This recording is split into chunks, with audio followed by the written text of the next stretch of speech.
The Mafia boss's daughter failed every test until the cleaning lady noticed something everyone else missed. She wasn't stupid. She just saw numbers as stories, not symbols.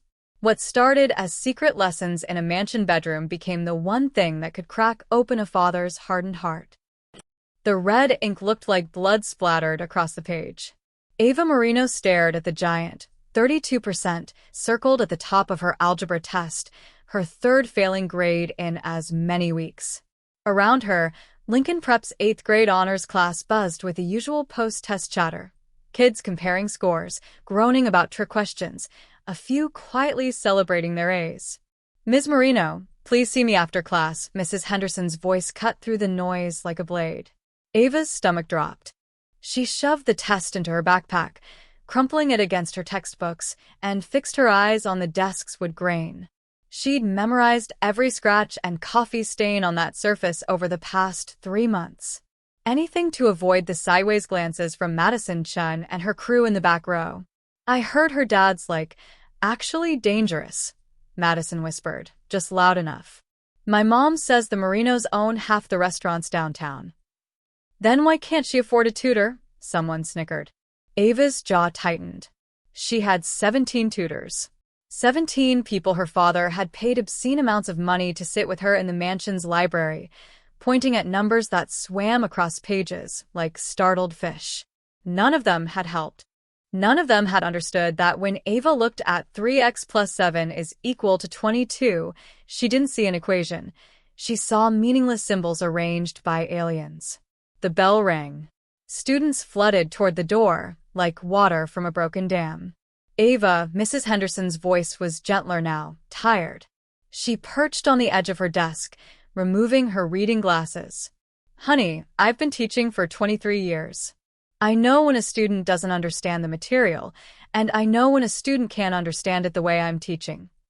Ava finally looked up.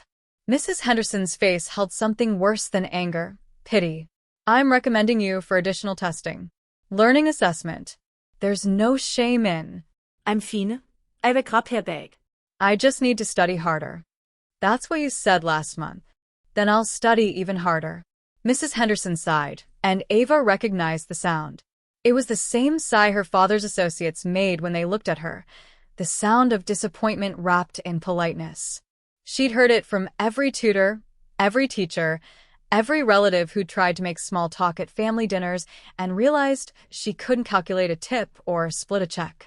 Ava pushed through the heavy oak doors of Lincoln Prep into the October chill. The family's black Lincoln Town car idled at the curb, impossibly out of place among the hybrid SUVs and Teslas. Tommy Ricci, her father's driver and occasional bodyguard, leaned against the hood, thick arms crossed over his chest. "Tough day, kiddo?" Tommy opened the back door. "Don't want to talk about it." "Fair enough." They rode in silence through Chicago's Gold Coast, past boutiques where Ava's mother once shopped, past restaurants where her father conducted business that no one ever discussed in detail.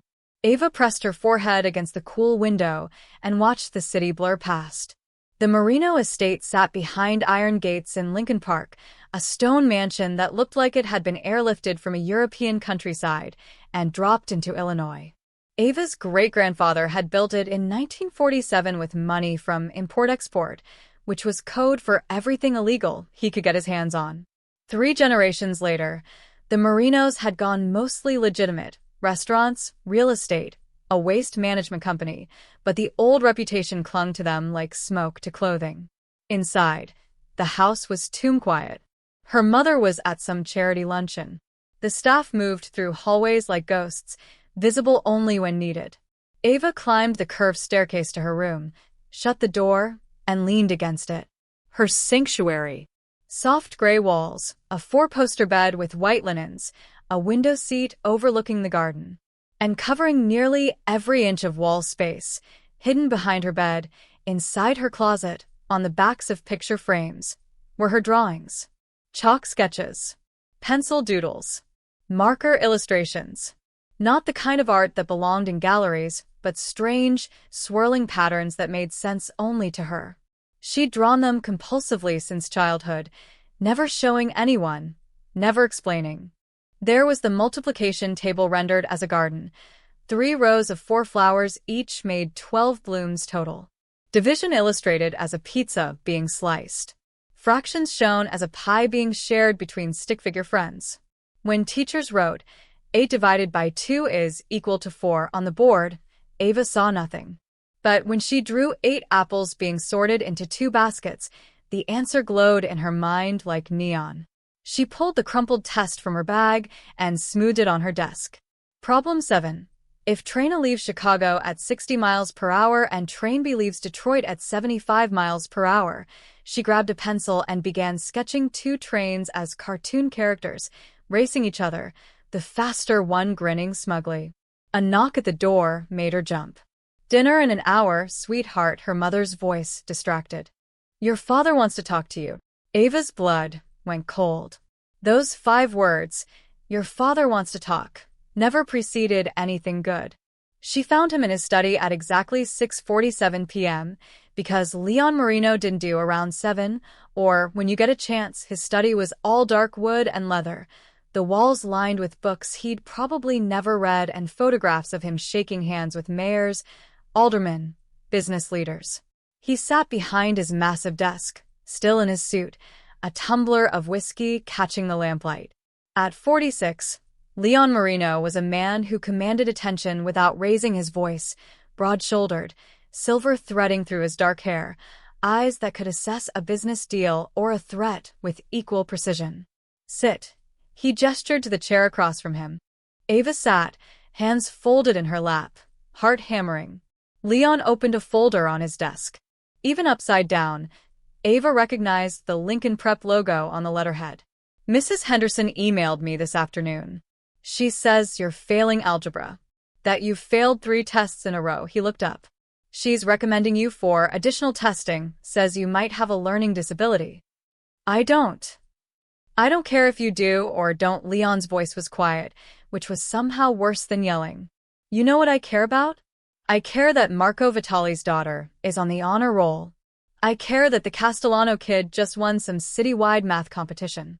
I care that when I sit down with these families to discuss business, the first thing they bring up is how my daughter can't pass a simple test. Ava's throat tightened.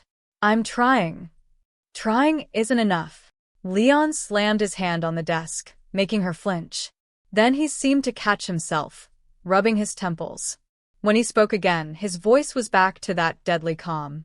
In this family, Ava, weakness is blood in the water. Sharks circle.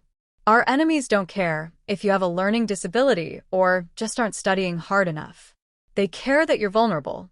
And anything that makes you vulnerable makes us all vulnerable. I'm not trying to embarrass you, Ava whispered. Then stop doing it. Leon closed the folder. I'm bringing in Dr. Preston.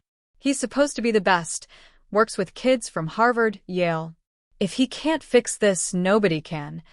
After dinner, which Ava barely touched while her mother chattered about fundraiser seating arrangements, she escaped back to her room.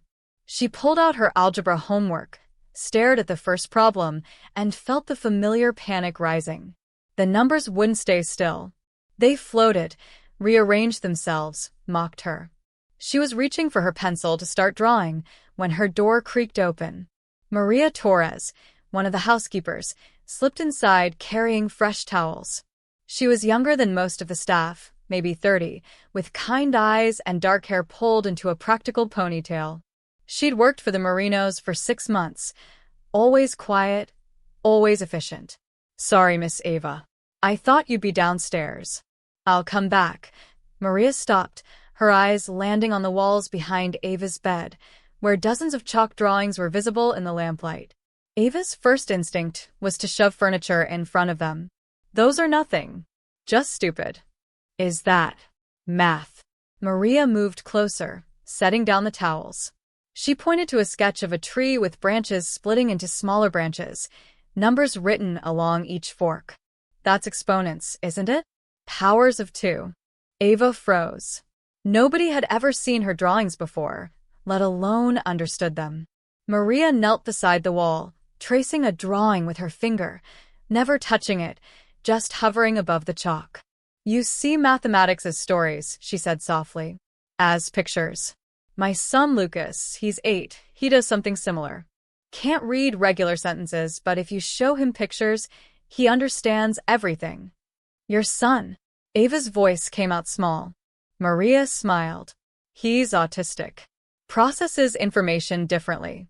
Teachers used to think he wasn't smart because he couldn't take regular tests. But he is smart, brilliantly smart. He just needed someone to teach him in his language, not theirs. She turned to look at Ava, and for the first time in months, maybe years, Ava didn't see pity or disappointment in an adult's eyes. She saw recognition. You're not failing because you're dumb, Maria said. You're failing because they're teaching you in a language your brain doesn't speak. Outside, a car door slammed. Voices drifted up from the driveway. Her father's, Tommy's, someone else's. The house settling back into its evening routine. But in Ava's room, something had shifted, like a door opening into a space she didn't know existed. Could you? Ava hesitated. Could you teach me? The way you teach your son. Maria's expression flickered. Surprise, uncertainty, maybe fear. A maid tutoring the Mafia boss's daughter. There were 1,000 reasons to say no. But she didn't say no. Show me your homework, Maria said instead, pulling a chair beside Ava's desk. And tell me what you see when you look at these problems. Not what you think you should see. What you actually see. Ava pulled out her algebra worksheet with shaking hands. For the first time in 3 years, she felt something that wasn't dread. She felt hope. 3 nights later, Maria Torres moved through Ava's bedroom at 11:47 p.m., her cleaning cart parked silently in the hallway. The mansion was asleep, Leon in his study reviewing contracts, Mrs. Marino already retired with her sleeping pills, the other staff gone for the night. Maria preferred these late shifts. They paid extra, and she needed every dollar for Lucas's therapy sessions. She was dusting Ava's bookshelf when she noticed the closet door slightly ajar, soft light spilling through the crack. Maria pushed it open and stopped breathing. The entire closet interior was covered in drawings. Not just a few sketches, hundreds of them, layered over each other like archaeological strata. Chalk, pencil, marker, even lipstick. Mathematical concepts transformed into elaborate visual stories that sprawled across every surface. On the left wall, a detailed sketch of a sailing ship with 18 crew members, divided into 3 groups of 6 for different tasks. Below it, written in Ava's handwriting, 18 divided by 3 is equal to 6. On the right, a neighborhood map showing houses on different streets, multiplication tables hidden in the address numbers. On the back wall, an entire ecosystem, predators, prey, plants, with arrows showing energy transfer. Each arrow was labeled with fractions showing how energy decreased at each level. Please don't tell my father. Maria spun around. Ava stood in the doorway in pajamas, hair tangled from sleep, eyes wide with panic. I'll paint over them, Ava said quickly. I know it's weird. I know normal people don't. How long have you been doing this? Maria interrupted, her voice barely above a whisper. Since I was 9. Maybe earlier, Ava wrapped her arms around herself. The first time, I couldn't understand long division. My tutor kept yelling that I wasn't trying hard enough. That night, I drew a picture of cookies being shared between friends, and suddenly it clicked. So I kept drawing. But I always hide them because she trailed off. Because people think you're strange, Maria finished. Ava nodded miserably. Maria turned back to the closet walls, studying them with new intensity. She'd taken 3 years of college before dropping out psychology and education courses, back when she thought she'd become a teacher. She'd learned about learning disabilities, different cognitive processing styles, visual spatial intelligence. This wasn't just doodling. This was Ava's brain desperately creating a translation system between traditional mathematics and the way she actually understood the world. Tell me the story, Maria said, pointing to a complex drawing in the corner, a castle under siege, with catapults and defensive walls, numbers scattered throughout. That's. You'll think it's stupid. Ava, Maria sat down on the closet floor, crossing her legs like she had all night. Tell me the story. Ava hesitated, then sat beside her. It's about ratios. The castle has 60 defenders. The attacking army has 240 soldiers. So the ratio is 1 to 4. For every defender, there are 4 attackers. The castle has 10 catapults. If each catapult can take out 3 soldiers per volley, and they have time for 8 volleys before the army reaches the walls, she traced the arrows connecting different parts of the drawing. That's 240 soldiers attacked. 3 times 10 is 30 per volley. 30 times 8 is, she paused, counting on her fingers, 240. So the castle survives if everyone does their job perfectly. Maria stared at her. You just solved a multi-step word problem involving ratios, multiplication, and strategic thinking. I guess. Ava, do you understand what you just did? Most 8th graders would need to write that out in equations. You processed all of it visually, held multiple calculations in your head simultaneously, and arrived at the correct answer. Maria pulled out her phone, opening the calculator app to verify. 240 divided by 4 is 60. 30 times 8 is 240. You were right. But I can't do it on tests, Ava said, her voice breaking.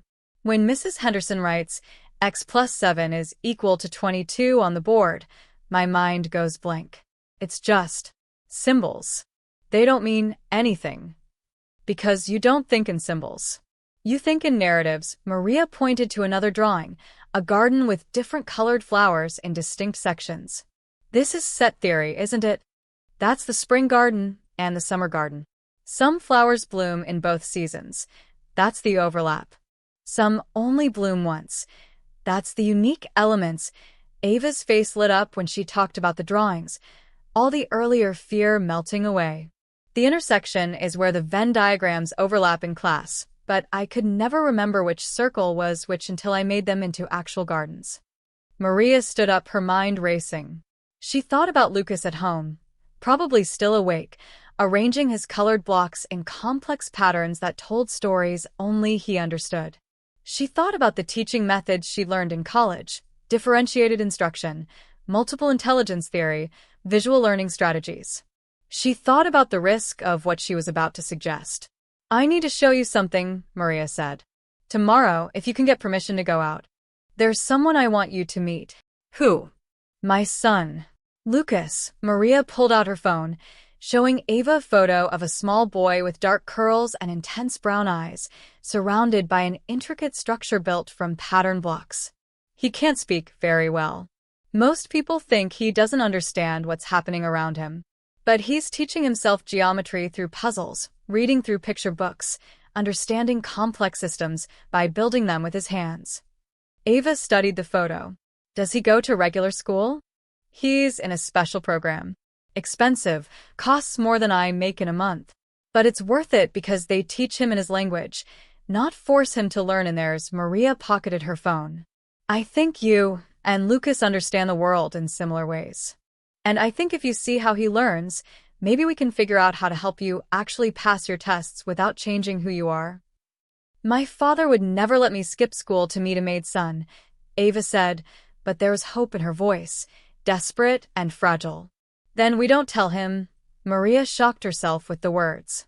She, who'd spent 6 months being invisible, following every rule, never making waves. Tell him you need a mental health day. Tell him you're sick. I don't care. But if you want to actually understand why your brain works this way, and how to make it work for you instead of against you, you need to see that you're not alone. That different doesn't mean broken. Ava looked at the drawings covering her closet walls. Years of secret work, hidden shame, isolated struggle. Okay, she whispered. Tomorrow. I'll figure something out. Maria nodded, then noticed the time on her phone. 12:23 a.m., and she needed to finish her rounds before Leon Marino emerged from his study. I should go. But, Ava? She paused at the door. Don't paint over these. They're beautiful. And they're yours. After Maria left, Ava sat in her closet for a long time, surrounded by her secret world. For the first time, someone had looked at her drawings and seen intelligence instead of weirdness. Potential instead of failure. She pulled out her phone and typed a text to her mother. Not feeling well. Can I stay home tomorrow? The response came 2 minutes later. Have Maria bring you soup. Rest. Ava smiled. Her mother, eternally distracted, eternally trusting. Tomorrow, she'd step into a different world. One where maybe, just maybe, she'd discover she wasn't as broken as everyone thought. Outside her window, Chicago glittered in the darkness, full of secrets and second chances. Maria's apartment was nothing like the Marino mansion. Ava stood in the doorway of the small two-bedroom in Pilsen, taking in the worn couch covered with a bright Mexican blanket, the kitchen table with mismatched chairs, the walls decorated with Lucas's artwork, colorful explosions of pattern and shape that made her chest tighten with recognition. Lucas, we have a visitor, Maria called softly. A small boy emerged from the hallway, clutching a stuffed dinosaur. He didn't look at Ava, his eyes fixed on a point somewhere past her left shoulder, but he raised one hand in a careful wave. Hi, Lucas, Ava said. I like your dinosaur. Lucas hummed something that might have been words, then returned to the living room floor where an elaborate construction of blocks, tiles, and puzzle pieces spread across the carpet like a miniature city. He's building the solar system, Maria explained, setting down her purse. That's the sun in the center. Those are the orbital paths. Ava knelt beside the construction. Lucas had used different colored tiles to represent each planet, with careful spacing between them. The distances are proportional, she breathed. Jupiter's way out there because it's actually farther from the sun. Lucas glanced at her, just for a second, and smiled. Coffee? Maria asked, but she was already heading to the kitchen. And then we're going to try something different with your homework.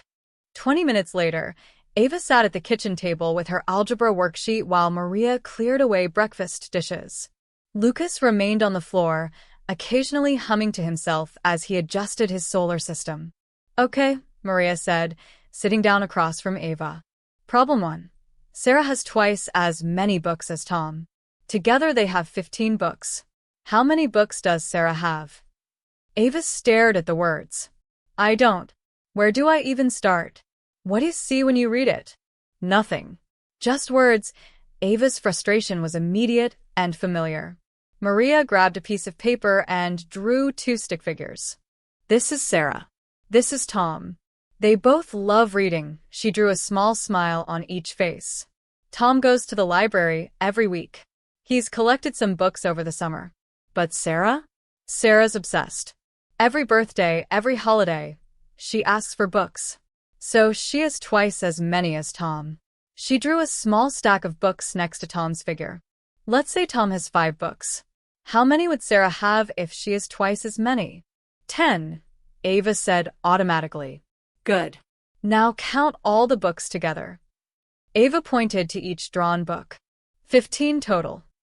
And that's your answer. Maria wrote it down. Sarah has 10 books, Tom has 5. 10 plus 5 equals 15, and 10 is twice as much as 5". Ava blinked. But that's it? That's the whole problem? That's the whole problem. Your teachers want you to write it as 2x plus x equals 15, so 3x equals 15, so x equals 5. So Sarah has 10, but your brain doesn't think in x's. It thinks in people and stories and things you can visualize. Maria pulled out a fresh sheet of paper and drew 2 cats at a food bowl. 2 cats eat breakfast. Then 3 more cats join them. How many cats are eating? 5. Ava didn't even hesitate. That's addition. 2 plus 3 equals 5". Maria drew the equation below the cats. Now look at the numbers. When you see 2 plus 3, can you picture the cats? Ava studied the equation, then closed her eyes. Yeah. 2 orange cats, 3 gray ones. All around a blue bowl. Perfect. That's your translation key. Maria flipped to a new page. Let's do your whole worksheet this way. But first, you're going to draw the story, then solve it, then write the equation. We're teaching your brain to connect the symbols to the images. For the next hour, Ava worked through problems with an ease she'd never experienced. Maria helped her transform each word problem into a comic strip. A train problem became 2 cartoon trains racing, with Ava calculating their meeting point by drawing the track between them and marking time intervals. A money problem became a little girl at a lemonade stand, with Ava drawing cups of lemonade sold and quarters earned. A geometry problem became a fence around a garden, with Ava calculating perimeter by literally drawing the fence posts. Ava looked at her completed worksheet, stunned. I've never finished homework this fast. Because you're not translating from a foreign language anymore, Maria said. You're working in your native tongue. Lucas wandered over, peering at Ava's drawings. He pointed to the train problem and made a sound, choo-choo, then carefully placed one of his colored tiles on the paper, right where the trains met. He sees it too, Ava whispered. Different minds, same solution, Maria said. The world tells people like you and Lucas that you're learning wrong. But you're not learning wrong, they're teaching wrong. There's no single correct way to understand mathematics. Equations are just one language. Pictures are another. Stories are another. Your brain chose stories and pictures, and that's not a deficiency. It's just different. Ava felt something crack open inside her chest. Years of shame and confusion giving way to a radical new possibility. Maybe she wasn't stupid after all. Can you teach me for my next test? The words tumbled out. Mrs. Henderson is giving us a quiz on Friday. If I could just... Ava, Maria's expression turned serious. I'm not a licensed tutor. I didn't even finish college. And if your father found out I was teaching you instead of cleaning, he won't find out. I'll tell him I'm studying in my room. You can teach me during your shift. Ava grabbed Maria's hand. Please. You're the first person who's ever made sense. The first person who didn't make me feel like an idiot. Maria looked at Lucas, still arranging his tiles in careful patterns, humming his wordless songs. She thought about the special school that was draining her savings. She thought about the late shifts she worked to afford his therapy. She thought about the education degree she'd abandoned when her husband died, leaving her alone with a toddler who didn't speak. She thought about the drawings in Ava's closet, years of a brilliant mind trying desperately to be understood. 3 times a week, Maria said finally. 1 hour each time, during my evening shift. We'll work in your room with the door open, so it looks like I'm just checking on you. But Ava? She squeezed the girl's hand. This has to stay secret. Your father hired Dr. Preston.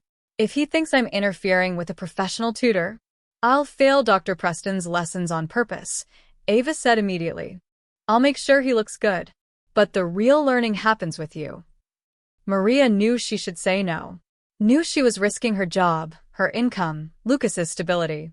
But when she looked at Ava's face, bright with hope for the first time in who knew how long, she couldn't bring herself to crush it. Okay, she whispered. We'll try. Lucas brought over his stuffed dinosaur and placed it carefully in Ava's lap. His version of approval. Ava hugged the dinosaur, then impulsively hugged Lucas, who tolerated it for exactly 3 seconds before squirming away. Thank you, Ava said to Maria, her voice thick with emotion. Thank you for seeing me. Maria nodded, her own throat tight. Let's get you home before your father sends out a search party. As they rode the bus back toward Lincoln Park, Maria's beat-up Honda was in the shop again. Ava stared out the window at Chicago rolling past. The same city she'd looked at yesterday, but somehow different now. Full of possibility instead of judgment. She pulled out her phone and looked at her algebra worksheet, now covered in her drawings. For the first time, the equations beneath the pictures didn't look like alien symbols. They looked like a language she might actually learn to speak. Dr. Gerald Preston arrived at the Marino mansion in a silver Mercedes, carrying a leather briefcase that probably cost more than Maria's monthly rent. He was 60-something, with steel-gray hair and the kind of confidence that came from 40 years of teaching wealthy children who'd grown up to run Fortune 500 companies. Leon Marino met him in the foyer, shaking hands with the firm grip of a business deal. Dr. Preston, thank you for making time. When Leon Marino calls, I clear my schedule, Preston smiled, revealing perfect veneers. I've worked with senators' children, CEOs' grandchildren. Your daughter will be in excellent hands. Upstairs in her room, Ava heard the voices and felt her stomach drop. She'd spent the last 2 days working with Maria in secret, an hour each evening while her mother attended charity dinners and her father conducted business. They'd covered fractions using pizza slices, percentages using sales at imaginary stores, basic algebra using treasure hunts where X marked the spot. For 2 glorious days, math had made sense. Now this. Ava. Her father's voice echoed up the stairs. Come down, please. She descended slowly, each step feeling like walking toward execution. In the study, Dr. Preston stood examining the bookshelves with an appraising eye. He turned when she entered, his smile professional and impersonal. Ava Marino, I've heard quite a bit about you. He gestured to the chair across from Leon's desk. Please sit. Let's have a chat. Leon positioned himself behind his desk, arms crossed, watching. This wasn't just a tutoring session. It was a performance review with her father as audience. Dr. Preston opened his briefcase and extracted a tablet. I've reviewed your transcripts. 3 failed algebra tests, declining grades in geometry, struggles with basic computational mathematics. He looked up. Tell me, Ava, when you look at an equation like 5 plus 3 equals 8, what goes through your mind? Ava glanced at her father, whose expression was unreadable. I see the numbers. And can you solve it? 8. The answer is 8-inch. Good. Now, let's try something more complex. He wrote on the tablet with a stylus. 3x plus 7 is equal to 22. Solve for x. The familiar panic rose in Ava's throat. The symbols swam. She tried to picture Maria's technique, turning it into a story, but with her father and Dr. Preston both staring at her, her mind went blank. Take your time, Preston said, but his tone suggested time was already running out. The X is, Ava's hands started shaking. She saw Maria's drawings in her mind, treasure chests, maps, adventures, but couldn't translate them here, not under this scrutiny. 5. Show me your work. I thought. You can't just guess, Ava. Mathematics requires process. Logic. Steps. Dr. Preston's voice remained calm, but disappointment crept in at the edges. Let me show you. First, we subtract 7 from both sides. That gives us 3x equals 15. Then we divide both sides by 3. X equals 5. See? Simple. Ava nodded, but the explanation had already evaporated from her mind like water on hot pavement.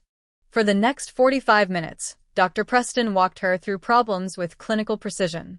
He used the same language every other tutor had used: variables, coefficients, constants, operations.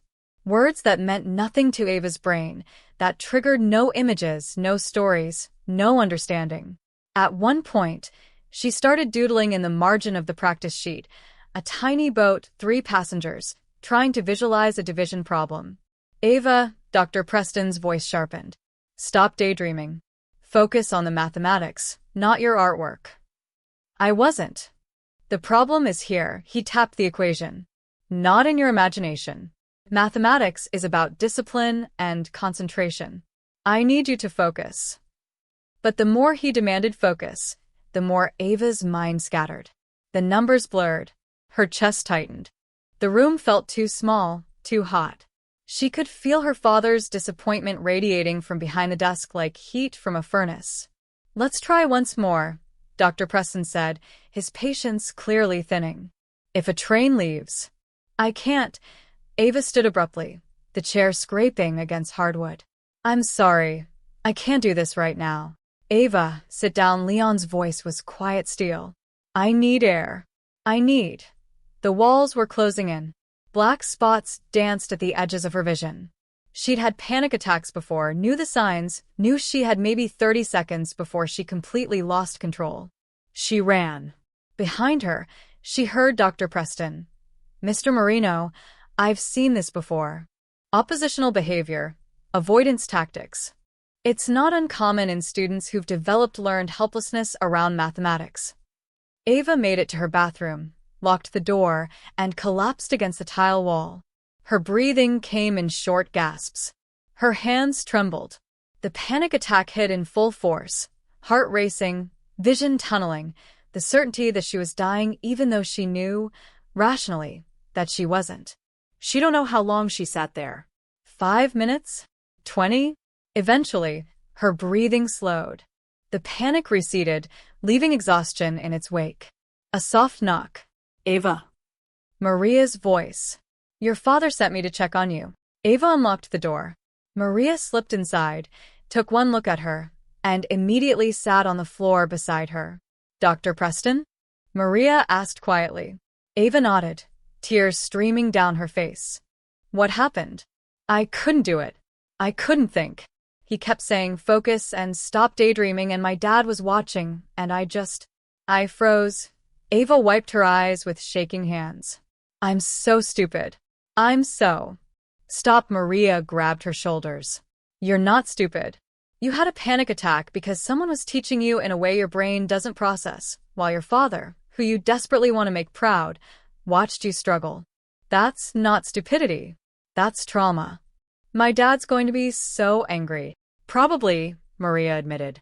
But anger doesn't mean you failed. It means Dr. Preston failed. He's supposed to be this genius tutor, right? But he couldn't adapt his teaching style for one student. That's his failure, not yours. Downstairs, raised voices carried up through the vents. Leon and Dr. Preston, discussing her like a broken appliance that needed fixing. She's going to need intensive intervention, Preston was saying. Perhaps a therapeutic boarding school that specializes in learning disabilities. There are excellent facilities in. No, Leon's voice cut through. She stays here. You're supposed to be the best. So teach her. Mr. Marino, I can only work with students who are willing to put in effort. Your daughter seems resistant. Maria and Ava exchanged glances. Resistant. The word every teacher used when they meant difficult, problematic, unteachable. I'll work with her, Maria whispered. Tonight, after everyone's asleep, we'll go over everything Dr. Preston tried to teach you, but we'll do it our way. Your way. What if my dad finds out? Then we'll deal with it. But Ava? Maria helped her stand. You need to play the game. Act like Dr. Preston is helping. Nod during his sessions. Take notes. Make him think he's making progress. Because if your father thinks he's failing, he'll bring in someone worse. Ava finished. Exactly. That evening, at dinner, Leon didn't speak to Ava directly. He cut his steak with precise, angry movements while her mother chattered about a fundraiser, oblivious to the tension. Finally, he set down his fork. Dr. Preston will return Thursday. You will participate. You will show improvement. Am I clear? Yes, sir, Ava said quietly. Because the alternative is we pull you from Lincoln Prep and enroll you somewhere that specializes in, he paused, choosing his words carefully, children with challenges. The threat hung in the air like smoke. Later that night, Maria brought fresh linens to Ava's room and found her at her desk, surrounded by Dr. Preston's practice problems. Ready? Maria asked, closing the door. Ready. They worked until midnight, transforming every sterile equation into vivid stories. The train problem became a race between two cartoon locomotives. The money problem became adventure at a carnival. The algebra became a treasure hunt. By the end, Ava had solved every single problem Dr. Preston had assigned. Thursday, you let him think he taught you this, Maria instructed. You act like his methods are finally clicking. Ava nodded, but something bothered her. Why are we hiding? Why can't I just tell him this is how I learn? Maria's expression turned sad. Because people like Dr. Preston, people like your father, they believe there's only one right way to be smart. And if you don't fit their definition, they think you're broken. She squeezed Ava's hand. But you're not broken. You're just different.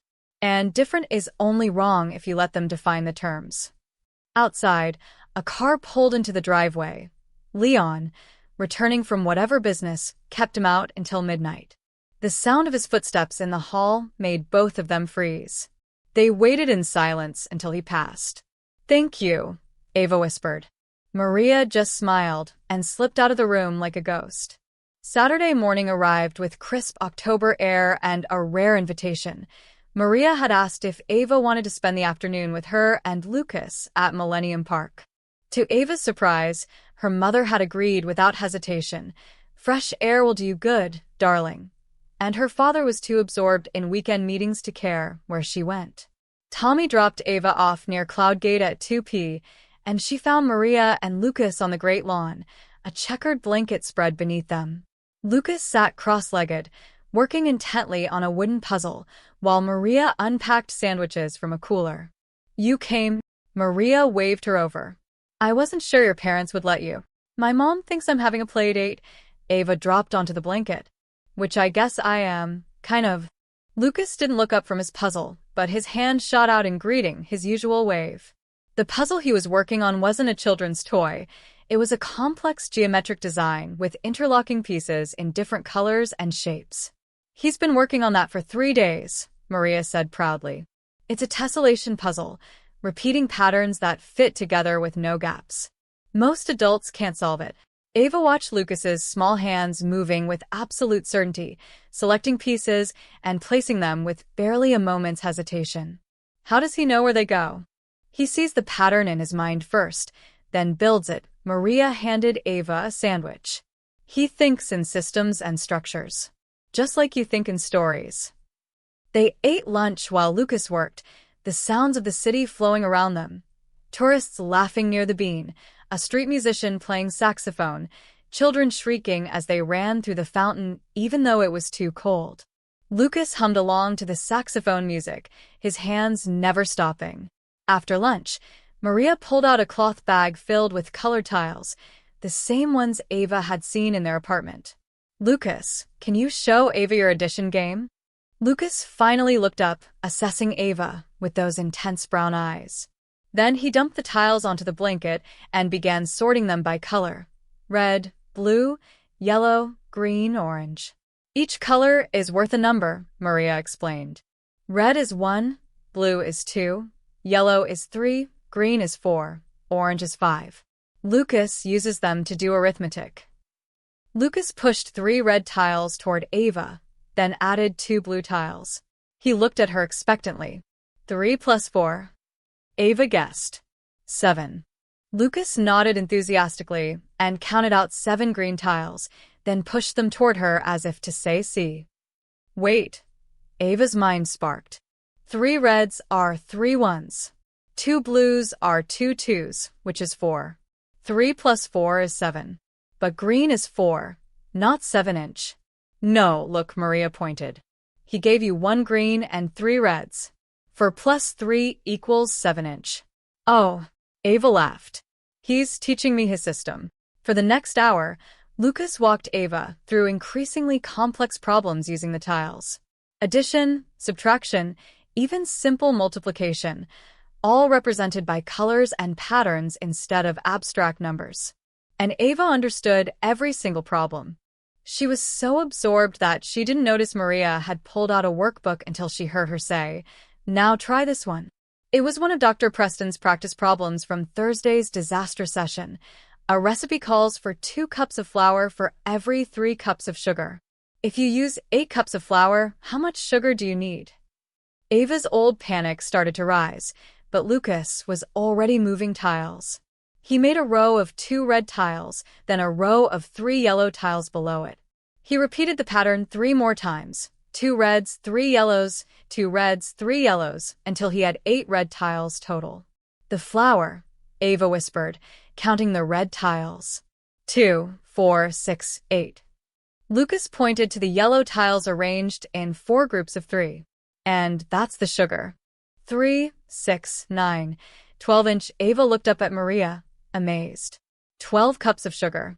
He just solved a ratio problem with colored tiles. He solved it by seeing the pattern repeat, Maria corrected. The same way you solve problems by drawing stories. Different methods, same answer. Lucas gathered his tiles and started building something new, a complex structure that looked like a pyramid. Ava watched his hands work, seeing the mathematical precision in every placement. When I'm doing Dr. Preston's homework, Ava said slowly, I feel like I'm drowning. But watching Lucas or when you teach me with drawings, it's like suddenly I can breathe underwater. Because you're swimming in your own ocean, Maria said. Preston's trying to teach you to breathe air when you were born for water. A group of kids ran past, kicking a soccer ball. One of them pointed at Lucas. What's that kid doing? That looks stupid. Ava felt herself bristle, but Lucas didn't even glance up. He'd probably heard worse. He's doing math, Ava called back. And he's better at it than you. The kids laughed and ran off. Maria squeezed Ava's shoulder gratefully. You defend him like that, Maria said quietly, but you defend yourself the same way. Ava didn't answer. She'd spent 3 years believing she was stupid, broken, wrong. Letting teachers and tutors and her father's disappointment convince her that her different way of thinking was a failure instead of just Different. Lucas finished his pyramid and pushed it toward Ava. Then he pointed to her, then to himself, then to the pyramid. He wants you to build one too, Maria translated. I don't know how. Lucas pressed a tile into her hand and pointed to a specific spot. Then another tile, another spot. Slowly, patiently, he showed her the pattern. And Ava built her first tessellation pyramid. It was imperfect. Some pieces didn't quite align. The colors weren't symmetrical like Lucas's, but it stood. When she placed the final tile at the top, Lucas clapped his hands once, sharp and decisive. His version of applause. Good, he said. One of his few words, carefully chosen. Ava felt tears prick her eyes. An 8-year-old, who could barely speak, had just validated her in a way no teacher ever had. They spent another hour in the park. Maria quizzed Ava on math problems while Lucas worked on his puzzles, and somehow, miraculously, Ava got every single answer right. She drew pictures in her notebook, arranged tiles and patterns, told stories about numbers that became adventures. By the time Tommy texted that he was coming to pick her up, Ava had completed an entire week's worth of algebra homework. Same time next Saturday? Maria asked as they packed up. Definitely, Ava helped fold the blanket. Maria? Thank you for sharing Lucas with me. I know I know this is your time together. Lucas likes you, Maria said simply. He doesn't like most people, but he knows you see the world like he does, in patterns and pictures instead of just words. Lucas tugged on Ava's jacket and handed her 3 tiles, one red, one blue, one yellow. For me? Ava asked. He nodded solemnly. She slipped them into her pocket like precious gems. I'll keep them safe. In the car ride home, Ava held the tiles in her palm, feeling their smooth surfaces. She thought about Lucas's patient hands showing her patterns, about Maria's quiet confidence that different wasn't wrong, about the way math had finally felt like something she could grasp. That night, she taped the 3 tiles to her desk lamp where she could see them while doing homework. Red for courage, blue for patience, yellow for hope. And when she opened Dr. Preston's latest assignment, a page of proportion problems that would have paralyzed her a week ago, she picked up her pencil and started drawing. A recipe with ingredients, a map with distances, a garden with flower ratios. She solved every problem. When her father knocked on her door at 10 p.m. to check on her progress, he found her surrounded by completed homework, symbols successfully translated into stories, equations transformed into understanding. You're working, he said, surprised. Dr. Preston's methods are starting to help. Ava lied smoothly, like Maria had coached her. Leon nodded, something like relief crossing his face. Good. Keep it up. After he left, Ava looked at Lucas's tiles glowing in her lamplight. She was learning to swim in her own ocean. And for the first time in years, she wasn't drowning. Maria Torres sat alone in her apartment at 1:30 a.m., unable to sleep. Lucas was finally down after an hour of his nighttime routine, specific pillow arrangement, white noise machine at exact volume, 3 stories read in precise order. Now the apartment was silent except for the refrigerator's hum and the occasional siren from the street below. She should be sleeping. She had to be at the Marino mansion by 9 a.m. for the weekend deep clean. But her mind wouldn't stop spinning. Teaching Ava had awakened something in Maria that she'd buried 5 years ago, packed away in a shoebox at the back of her closet along with dreams that no longer fit her life. She pulled out the box now, sitting on her bedroom floor with it in her lap. Inside, a teaching certificate from her community college program, never completed. An acceptance letter to National Louis University for their bachelor's program in elementary education. She deferred enrollment 3 times before finally withdrawing.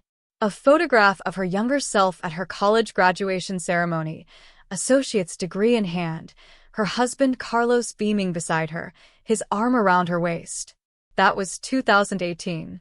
7 years ago, when everything still seemed possible. Maria traced Carlos's face in the photograph. He'd been a line cook at a River North restaurant, working nights while she studied during the day and waitressed on weekends. They'd had a plan. She'd finish her bachelor's degree, become a teacher, get a steady job with benefits. He'd eventually open his own restaurant, something small and perfect, serving his grandmother's recipes. Then Lucas was born, and he was perfect and beautiful and different. By 18 months, he still wasn't speaking. By 2, he'd line up his toys for hours, unable to tolerate changes in routine. By 3, they had the diagnosis: autism spectrum disorder, requiring intensive early intervention therapy. Carlos had taken extra shifts to pay for it. Double shifts, triple shifts, working 18-hour days until exhaustion became his permanent state. The heart attack came on a Tuesday morning. He was 31 years old. Maria closed her eyes against the memory, the hospital, the machines, the doctors saying words like massive and unsurvivable, and I'm so sorry. She'd been 26, with a 3-year-old who couldn't speak and bills that towered like skyscrapers. The teaching program became impossible. She dropped out to work full-time, taking whatever jobs paid enough to cover Lucas's therapy. House cleaning paid better than waitressing, and offered flexible hours around Lucas's appointments. She told herself it was temporary, just until she got back on her feet, just until Lucas was older, just until she could breathe again. 5 years later, she was still cleaning other people's houses while her teaching dreams collected dust in a shoebox. Until Ava Marino had shown her those drawings. Maria pulled out her old education textbooks, stacked in the bottom of the box. Child development and learning. Differentiated instruction methods. Visual spatial intelligence in mathematics. She'd highlighted passages, written notes in the margins, been so certain she'd use this knowledge to help children like Lucas find their way in a world designed for different minds. She opened differentiated instruction methods to a dog-eared page. A highlighted section read, "Visual learners require concrete representations of abstract concepts." By allowing students to translate mathematical principles into imagery, teachers unlock neural pathways that traditional symbolic instruction cannot access. That was Ava. That was exactly Ava. And Maria was teaching her, really teaching her, using methods she'd learned in college but never had the chance to apply in a real classroom. Her phone buzzed. A text from her sister in Phoenix. "Mom's asking when you're moving back. Says you're wasting your life in Chicago." Maria didn't respond. Her mother had never understood why she stayed after Carlos died. "Come home," she'd said at the funeral. "We'll help with Lucas. You can start over." But Chicago was where Lucas's therapy team knew him, where his special program understood his needs, where Carlos's grave was in the cemetery on the south side, and Maria still visited every Sunday after church, where, apparently, a 14-year-old girl needed her in ways that made Maria remember why she'd wanted to teach in the first place. She pulled out a journal from the box, her teaching philosophy statement, written for an education course in 2019. The last entry was dated March 15th, 2 weeks before Carlos died. "I want to teach because I believe every child has their own language of learning," she'd written in careful script. "My job isn't to force them all to speak the same language. It's to learn their language and meet them where they are. Especially the children who've been told they're slow, or difficult, or broken. Those are the ones who need advocates the most." Maria read the words 3 times. They could have been written about Ava, about Lucas, about every kid who'd ever been failed by a system that valued conformity over understanding. A sound from Lucas's room, his soft humming, not quite awake, not quite asleep. Maria went to check on him, adjusting his blanket, making sure his dinosaur was within reach. His face in sleep was peaceful, untroubled by a world that didn't always understand him. She thought about the risk she was taking. If Leon Marino discovered she was teaching his daughter instead of cleaning, if he thought she was overstepping, getting above her station, she'd be fired. No reference, no severance, no second chances. Not in a family like that. And she needed this job. The pay was better than most housekeeping positions. The hours were flexible. Mrs. Marino was kind in her distant, distracted way. Leon Marino was intimidating but fair, as long as you stayed in your lane. But teaching Ava felt like finding a piece of herself she'd thought was lost forever. For 3 hours a week, in that mansion bedroom, Maria wasn't just a maid. She was the teacher she'd trained to become, the advocate she'd wanted to be. Was it worth the risk?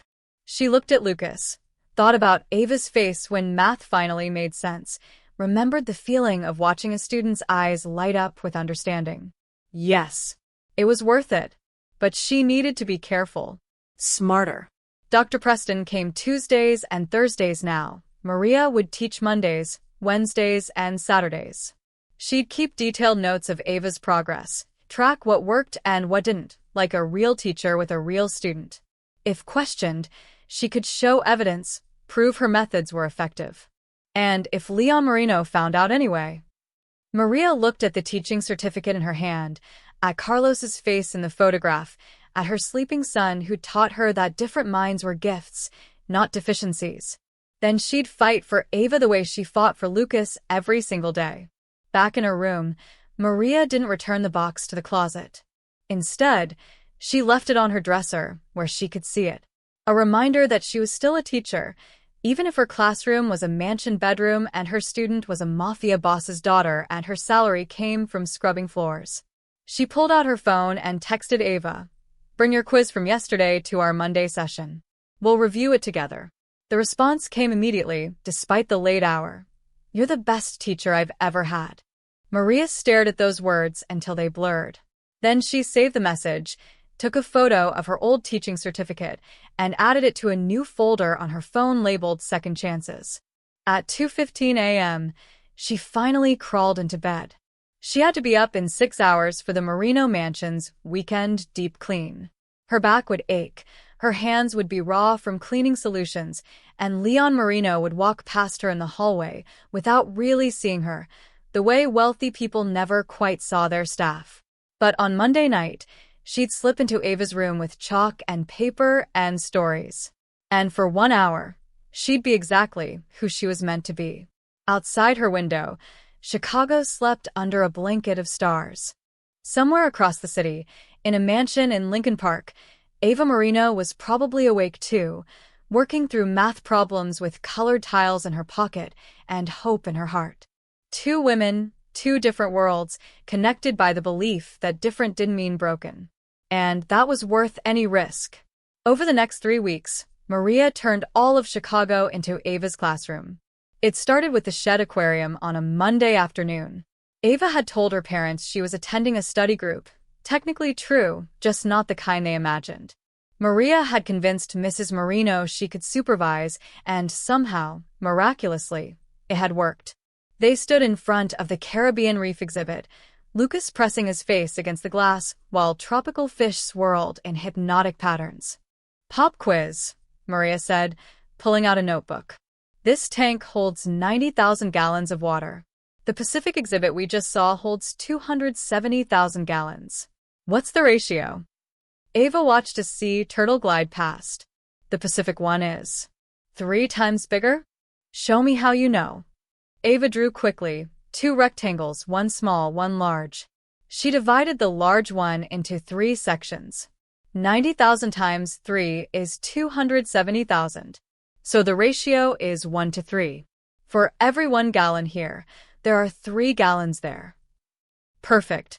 Now, if they need to add chlorine to both tanks, 1 drop per 1,000 gallons, how many drops for each tank?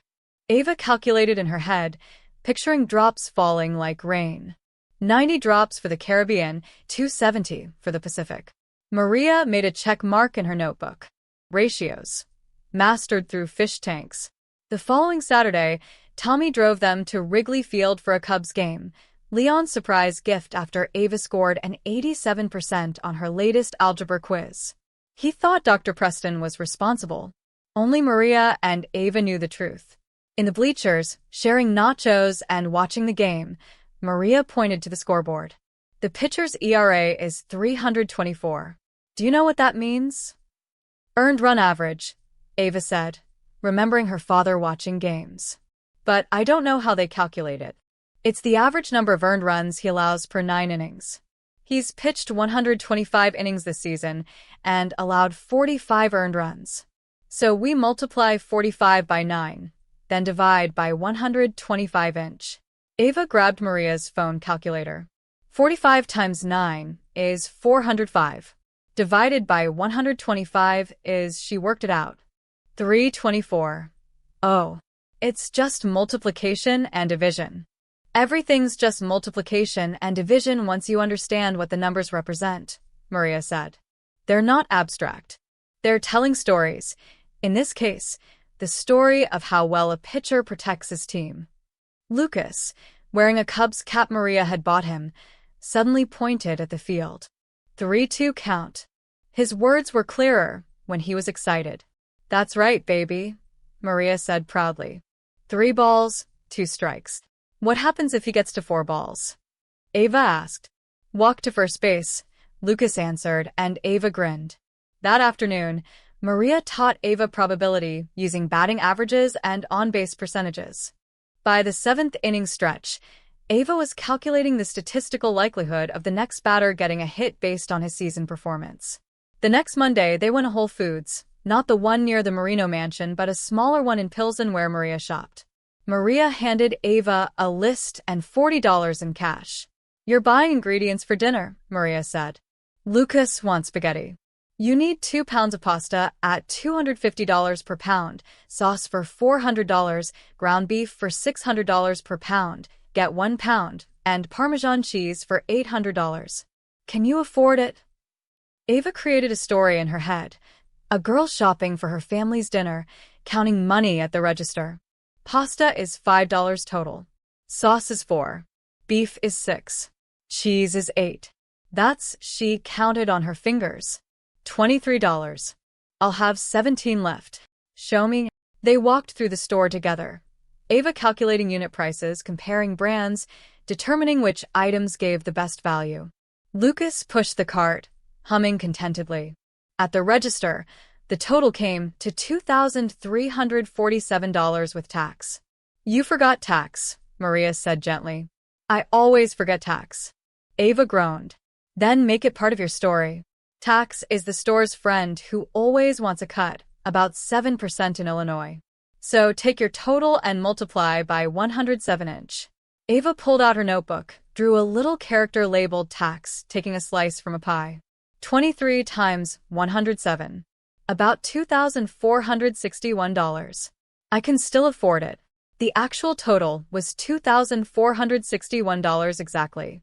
You just did tax calculation in your head, Maria said. Dr. Preston couldn't teach you that in 6 weeks. Over dinner at Maria's apartment, the spaghetti Ava had shopped for, Lucas showed Ava his latest creation, a structure built from toothpicks and mini marshmallows, forming perfect geometric shapes. It's a geodesic dome, Maria explained. Lucas is learning about structural engineering through candy. Can math be anything? Ava asked, watching Lucas add another careful toothpick. Like, can you find it anywhere? Math is everywhere, Maria said. Music is math, rhythm, tempo, frequency. Art is math, perspective, proportion, symmetry. Cooking is math, measurements, temperatures, ratios. The problem is schools teach math like it exists in a vacuum, on worksheets, disconnected from real life. But math is how the universe works. It's the language of patterns. I'm learning the universe's language, Ava said, wonder in her voice. You always knew it. You just needed a translator. The following Wednesday, they tackled Ava's geometry homework at the Art Institute. Maria led her through the modern wing, stopping at paintings. Mondrian, Maria said, pointing to a canvas of bold rectangles in primary colors. What do you see? Shapes, colors, lines. Look at the proportions. The relationships between the rectangles. That's the golden ratio, approximately 16:18 to 1. Artists use it because it's naturally pleasing to the human eye. They measured paintings using their fingers as rulers, calculated ratios, discussed symmetry and asymmetry. Ava filled her notebook with sketches, each one annotated with measurements and calculations. My geometry teacher just makes us memorize formulas, Ava said. She never said math could be beautiful. Everything can be beautiful if you know how to see it, Maria replied. By the end of week 3, Ava had completed every assignment, understood every concept, and scored above 90% on 2 quizzes. Her teachers were stunned. Her parents were relieved. Dr. Preston took full credit, strutting through the Marino mansion like he'd performed a miracle. Only Maria knew the real miracle. A girl who'd been told she was broken had simply needed someone to teach her in her own language. On their last Saturday outing, a trip to the Lincoln Park Zoo, Lucas fell asleep in his stroller while Maria and Ava sat on a bench eating ice cream. "Thank you," Ava said quietly, "for all of this. For seeing me." "You're easy to see," Maria said. "You're brilliant and creative and capable. Everyone else was just looking wrong.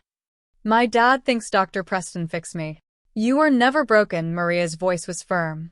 "You're just different. And different is not less." Ava leaned her head on Maria's shoulder, a gesture of trust, of affection, of gratitude too big for words. "I wish you were my real teacher," Ava whispered. Maria felt her heart crack open. "I am your real teacher. The classroom doesn't matter. The title doesn't matter. Teaching is what happens between us, not where it happens."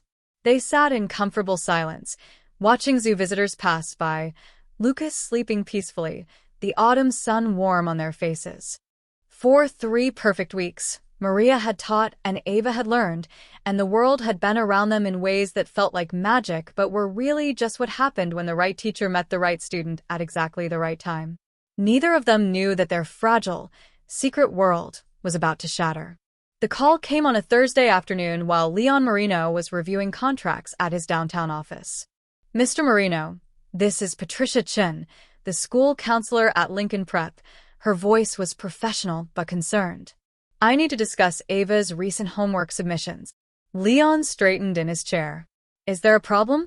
"Her grades have improved significantly." "That's just it. Her test scores are excellent, but her homework a pause." "Mr. Marino, Ava's assignments are covered in drawings. Elaborate illustrations with mathematical equations embedded within them. It's highly unusual." "Is the work correct?" "Yes, remarkably so. But the presentation is unorthodox. And some teachers are concerned she may be receiving inappropriate help. The drawings suggest a very specific teaching methodology that doesn't align with Dr. Preston's approach." Leon's jaw tightened. "I'll look into it." He left work early, something he rarely did, and arrived at the mansion at 4:30 p.m., and Mrs. Marino was at her book club. The house was quiet except for sounds from the kitchen, staff preparing dinner. Leon climbed the stairs to Ava's room. Her door was slightly ajar, voices drifting out. "No, see. The whale is diving," Maria's voice. "If she starts at the surface, 0 feet, and dives to 180 feet, then comes back up 60 feet, where is she?" 120 feet below surface," Ava answered. "Because 180 minus 60 is 120. "Perfect. Now write the equation. 0 minus 180 plus 60 is equal to minus 120. The negative means below sea level." Leon pushed the door open. The scene before him froze like a photograph. Ava sat at her desk, notebook open, covered in drawings of whales and ocean depths. Maria stood beside her, chalk in hand, having just drawn a diagram on the small blackboard Ava used for practice. Both of them turned, faces draining of color. "Dad," Ava said. "I can explain." "You're teaching my daughter." Leon's voice was dangerously quiet, his eyes locked on Maria. "Mathematics. You're teaching her." Maria set down the chalk carefully. Mr. Marino. I hired Dr. Preston. I'm paying him $300 an hour. Leon stepped into the room. And you, a housekeeper, decided you knew better? She wasn't learning from him, Maria said, her voice steady despite her shaking hands. Ava has dyscalculia. She processes mathematics through visual narratives, not symbolic equations. Dr. Preston's methods were traumatizing her. Traumatizing. Leon's laugh was harsh. She's getting the best education money can buy.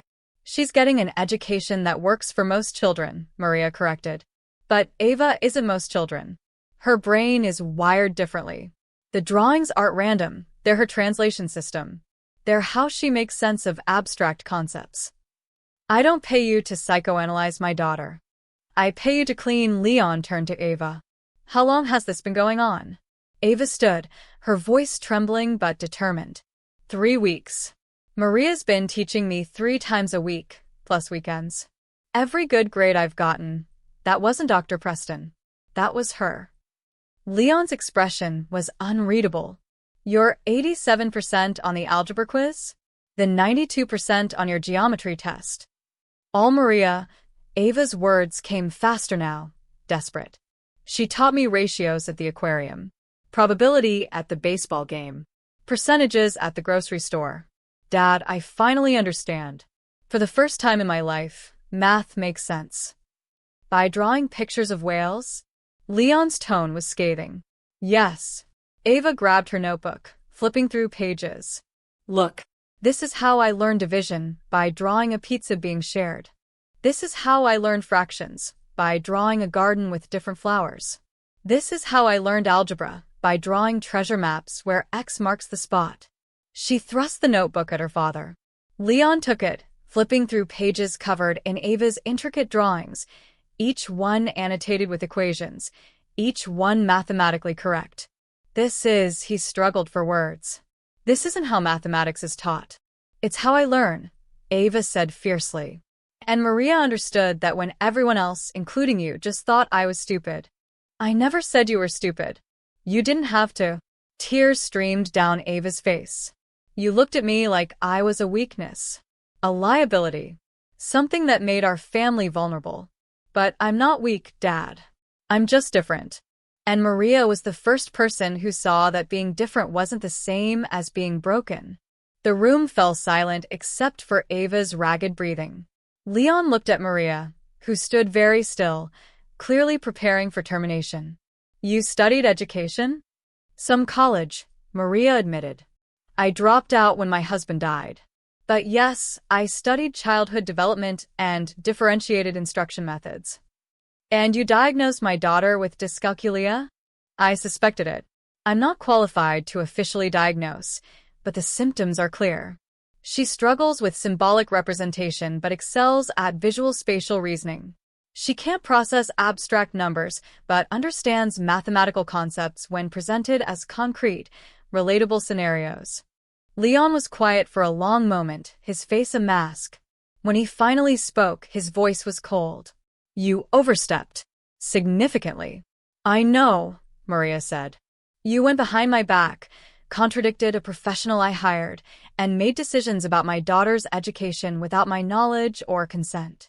I did. Dad, please. Ava started. And you, Leon turned to his daughter. You lied to me. For 3 weeks. Because you wouldn't have understood. Ava's voice broke. You hired 17 tutors before Dr. Preston. 17 people who all taught the same way, and none of them helped. Maria was the only one who actually saw me. Who listened to me.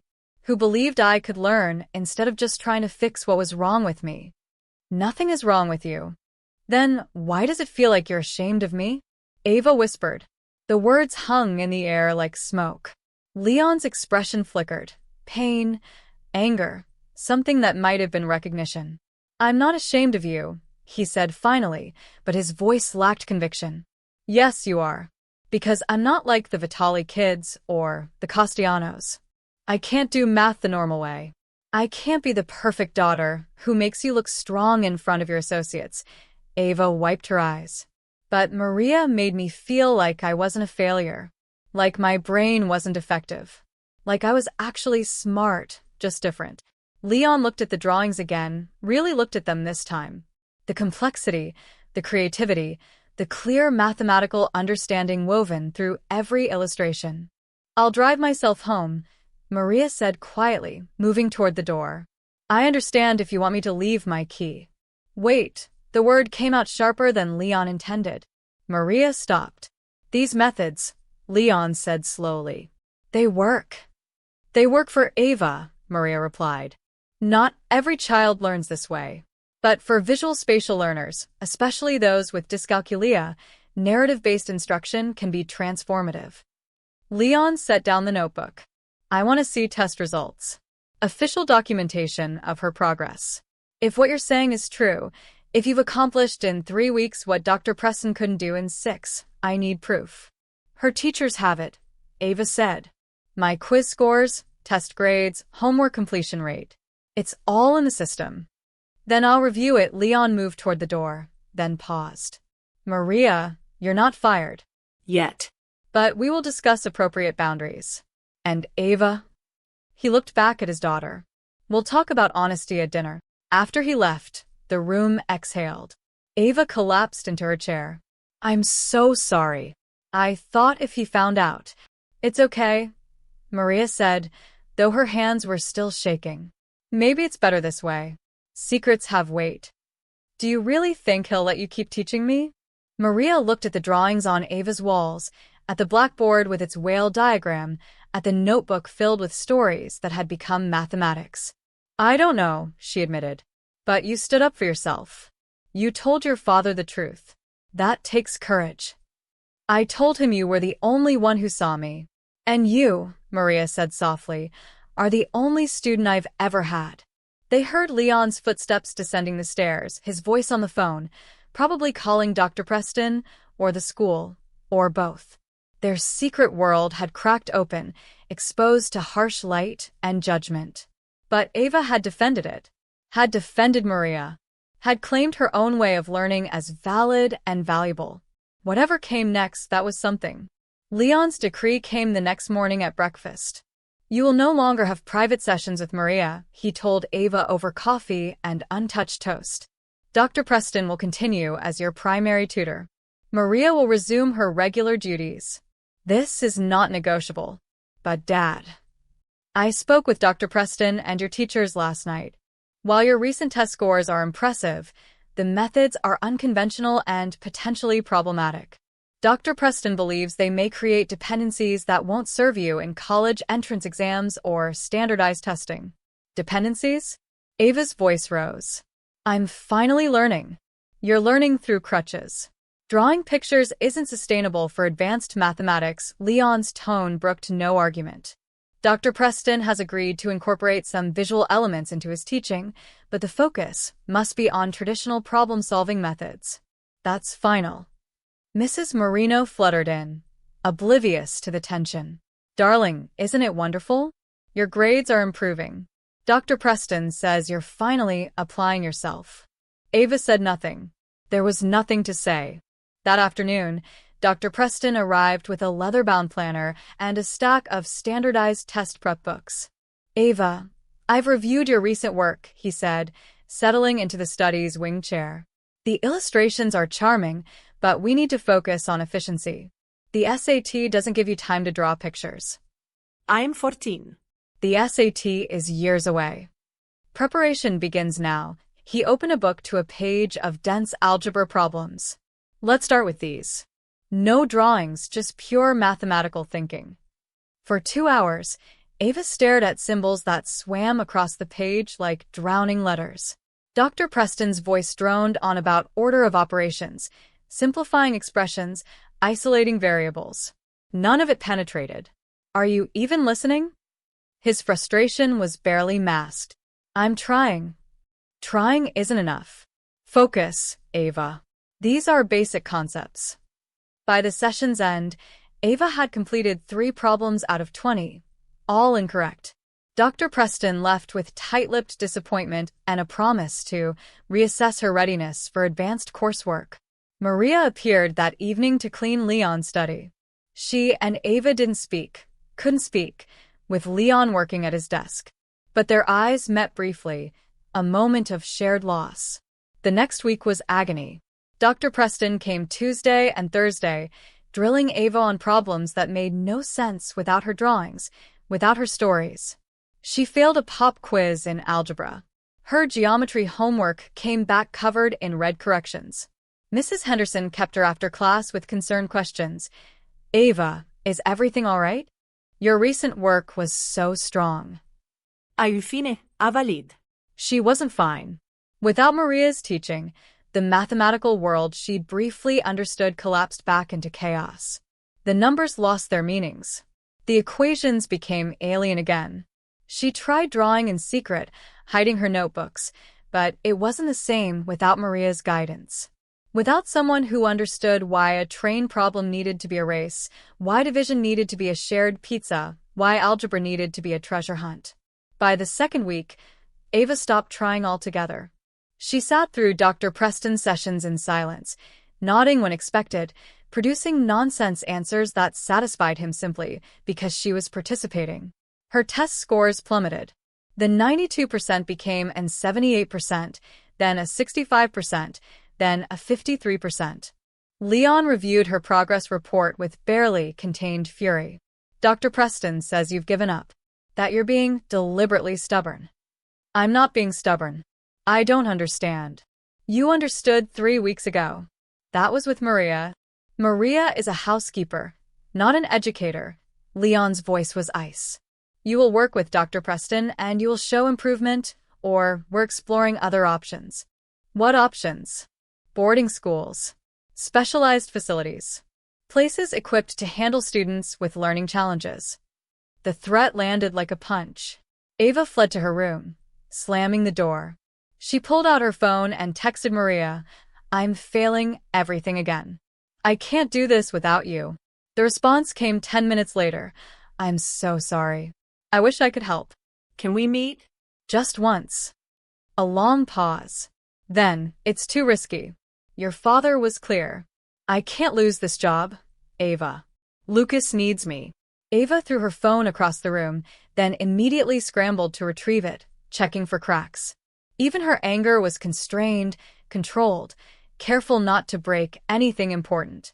Meanwhile, in her Pilsen apartment, Maria sat at her kitchen table with bills spread before her.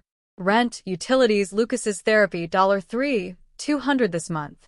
Her paycheck from the Marinos, $2,800. The gap was growing. She'd picked up extra shifts cleaning other houses, but it meant less time with Lucas, who'd begun acting out at school. His teacher had called twice this week about meltdowns, aggressive behavior, regression in his social skills. Lucas missed Ava. He asked about her constantly. Well, asked in his way, pointing to the tiles she'd played with, to the photograph Maria had shown him of them at the park. She can't visit right now, baby, Maria explained for the 5th time. Why? One of his clearest words, sharp with confusion. Because. It's complicated.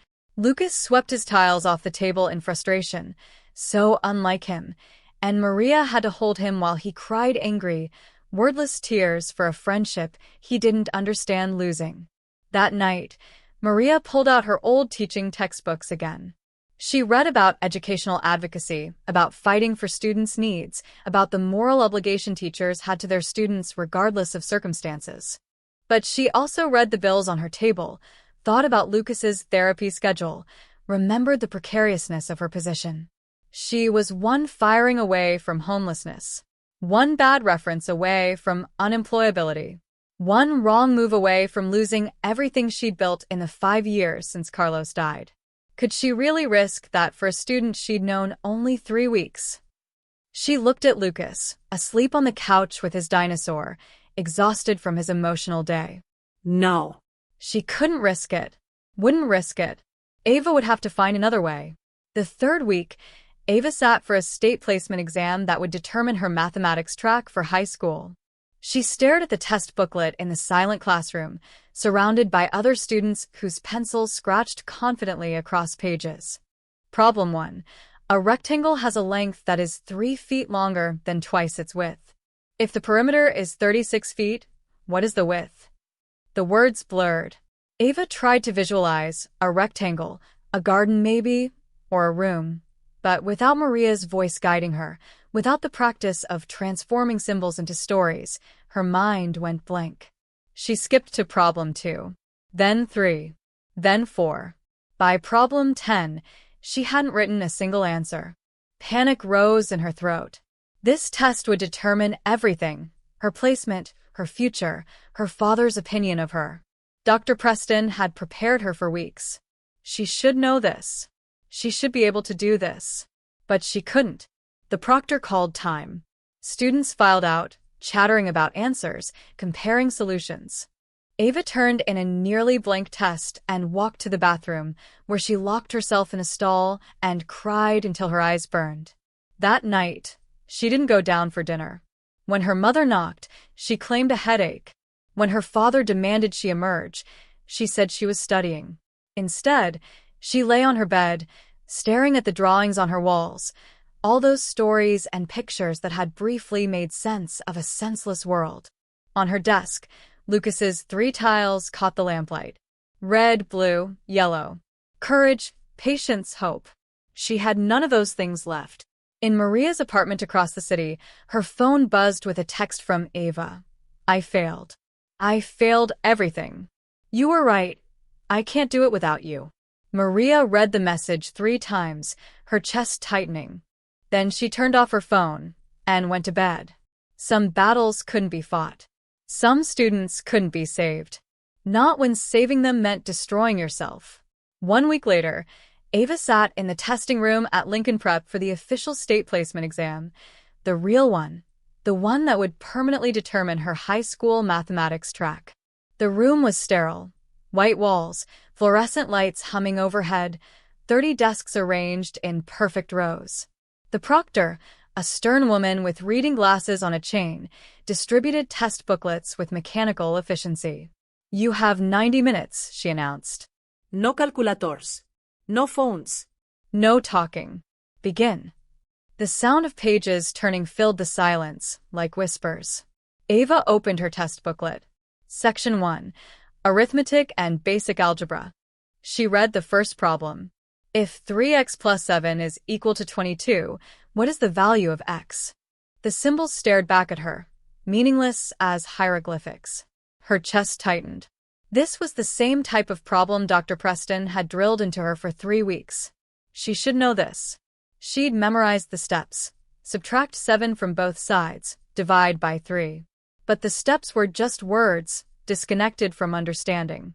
She moved to the next problem. A train travels 180 miles in 3 hours. What is its average speed? A train problem. She'd solved hundreds of these with Maria at the baseball game, at the park, in her room with chalk drawings. But Maria wasn't here. The stories weren't here. Just symbols and silence. Ava's hands began to shake. Around her, pencils scratched confidently. Madison Chin 2 rows over was already on page 3. A boy near the window finished section 1 and flipped to section 2. Ava hadn't written a single answer. The panic was building now, that familiar crushing weight on her chest. She tried to breathe, slow, controlled, the way her mother's therapist had taught her, but the air felt thin, insufficient. She looked down at the blank answer sheet, all those empty bubbles waiting to be filled. Then, like a lifeline thrown across dark water, she remembered Maria's voice. When you're stuck, tell yourself the story first. Don't worry about the equation. Just tell the story. Ava closed her eyes. The first problem, 3x plus 7 is equal to 22. She pictured a treasure hunt. X was the treasure, buried somewhere. But the treasure was guarded by 7 obstacles. When you counted the treasure plus the 7 obstacles, you got 22 total things. So, if you removed the 7 obstacles, Ava's eyes snapped open. She grabbed her pencil and worked it out on scratch paper, drawing 3 treasure chests. 22 minus 7 was 15. 15 divided by 3 was 5. X equals 5. She bubbled in the answer, her heart pounding. Next problem. The train traveling 180 miles in 3 hours. She drew a tiny cartoon train in the margin, just a quick sketch, barely visible. The train was racing, determined. It had to cover 180 miles. It had 3 hours. How much ground per hour? Division. A journey broken into segments. 180 divided by 3. She pictured the tracks dividing into 3 equal sections. 60 miles per section. Speed. 60 miles per hour. She bubbled in the answer. Something was shifting inside her. The panic was still there, but underneath it, something else. Memory, method.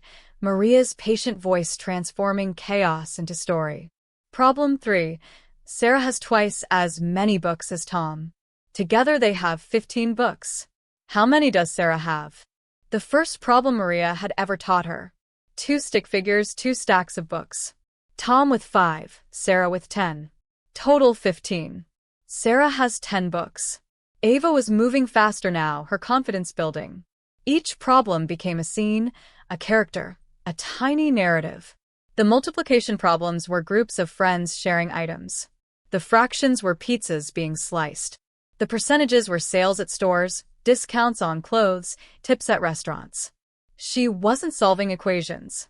She was translating them. Problem 15. A rectangle's length is 3 feet longer than twice its width. The perimeter is 36 feet. What is the width? This one was harder. Ava paused, pencil hovering. She drew a rectangle, a garden fence, maybe. The width was some unknown amount. The length was longer. Twice the width, plus 3 more feet. She labeled the width W. The length was 2W plus 3. Perimeter meant adding all 4 sides. 2 widths plus 2 lengths. W plus 2 plus 3 plus 2 plus 3 równa się 36. She combined like terms in her head, thinking of it as gathering flowers from different parts of the garden. 6 plus 6 równa się 36.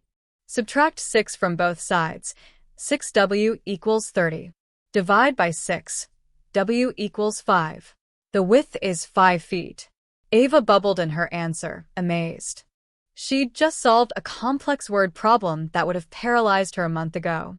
The rest of the test unfolded like a conversation with an old friend. Some problems were easy, simple arithmetic dressed in words. Others were challenging, requiring multiple steps, but Ava translated each one into stories Maria had taught her. An ecosystem problem became the aquarium's Caribbean reef. A probability question became Lucas's colored tiles. A ratio problem became the baseball game's batting averages. When the proctor called time, Ava had answered 43 out of 50 questions. 7 remained blank, complex problems involving concepts she genuinely hadn't learned yet. But 43 was more than she'd answered on any test in 3 years. She turned in her booklet and walked out into the hallway, dazed. Other students clustered in groups, comparing answers, groaning about difficult problems. Ava walked past them to the bathroom, locked herself in a stall, and cried. But this time, they weren't tears of failure. They were tears of relief, of disbelief, of something that felt dangerously like hope. She'd done it. Without Maria physically present, she'd used everything Maria had taught her. The stories, the translations, the belief that her different mind wasn't broken, just different. That night at dinner, Leon asked about the test. It was hard, Ava said honestly. But I think I did okay. Dr. Preston's methods helped.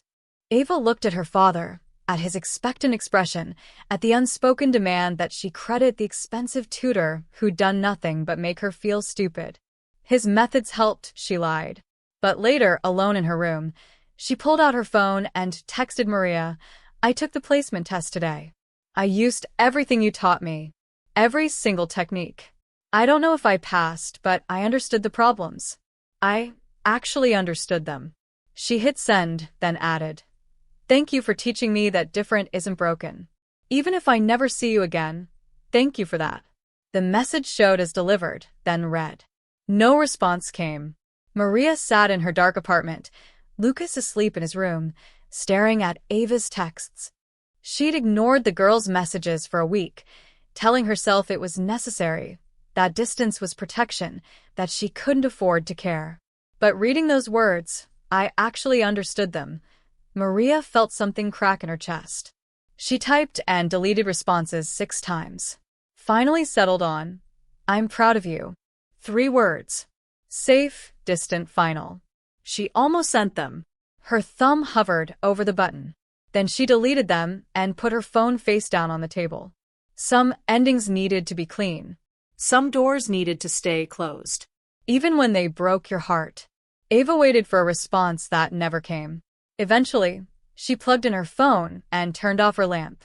Outside, Chicago glittered in the November darkness, full of people who didn't know that somewhere in Lincoln Park, a 14-year-old girl had just fought the hardest battle of her life. And won. Even if no one would ever know it but her. The envelope arrived on a Tuesday afternoon, 2 weeks after the placement exam. Leon Marino retrieved it himself from the mailbox, official letterhead from the Illinois State Board of Education. He carried it to his study, closed the door, and opened it with the same careful precision he applied to business contracts.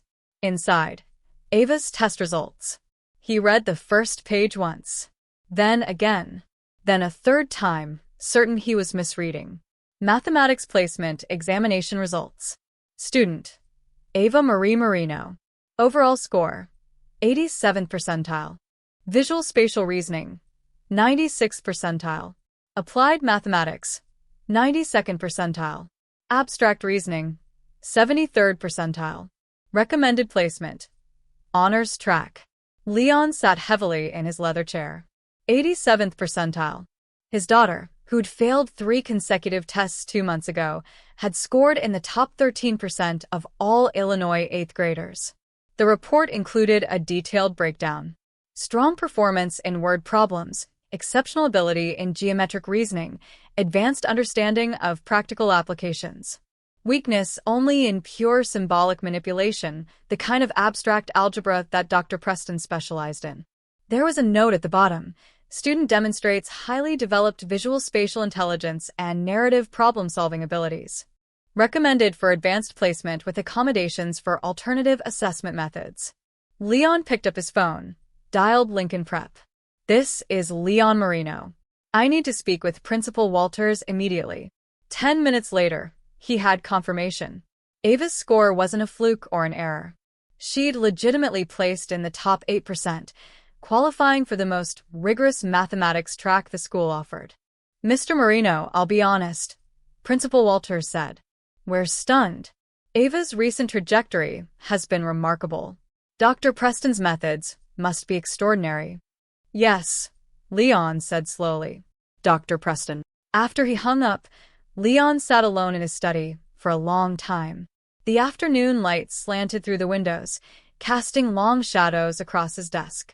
He looked at the test results again, at his daughter's name in official print, at the numbers that declared she was not just capable, she was gifted. He thought about the 17 tutors before Dr. Preston. Thousands of dollars spent on professionals who'd accomplished nothing.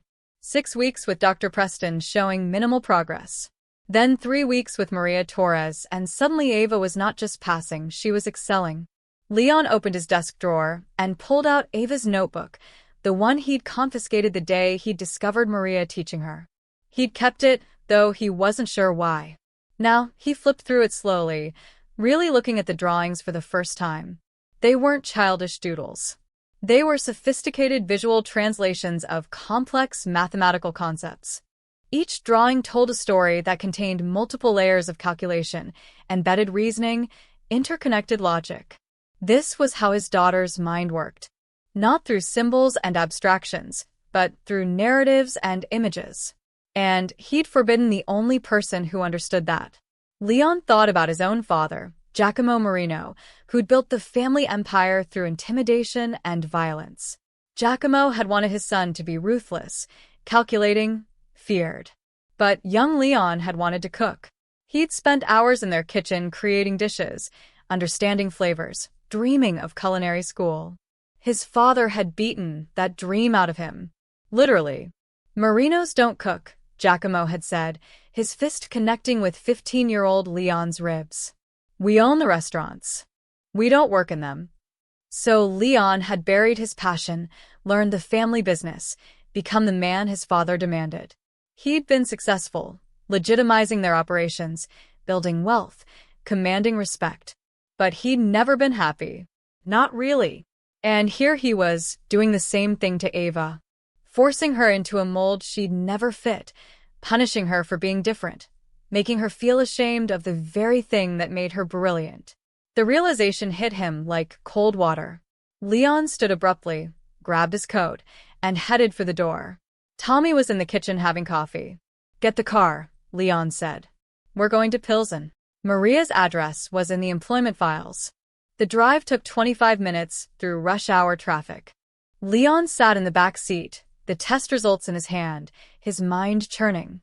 The apartment building was modest, weathered brick, security door with a broken buzzer, the smell of cooking drifting from open windows.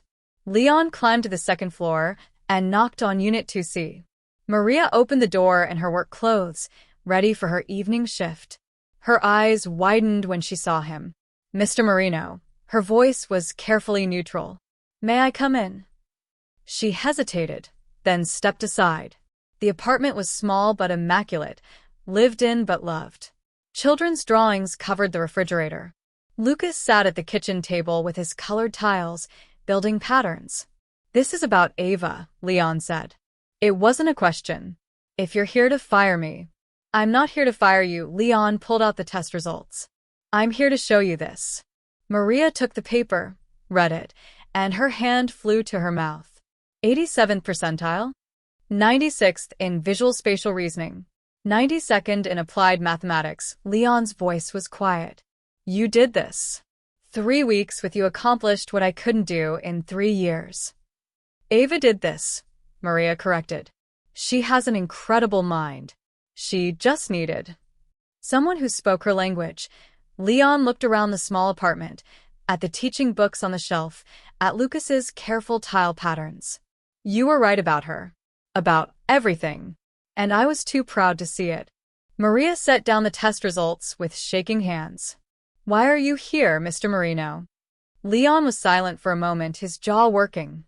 When he finally spoke, the words came with visible difficulty. "My father wanted me to be someone I wasn't. He saw any deviation from his plan as weakness, as failure. And I spent 46 years resenting him for it." He looked directly at Maria. "I don't want Ava to spend the next 46 years resenting me." "What are you saying?" "I'm saying teach her. However you want. Whatever methods work. No more hiding, no more secrets. No more pretending Dr. Preston is responsible." Leon pulled out his checkbook. "What do you need? Better materials? Time? Resources?" "Mr. Marino, I can't accept. This isn't charity. It's payment for services rendered." He wrote a check and held it out.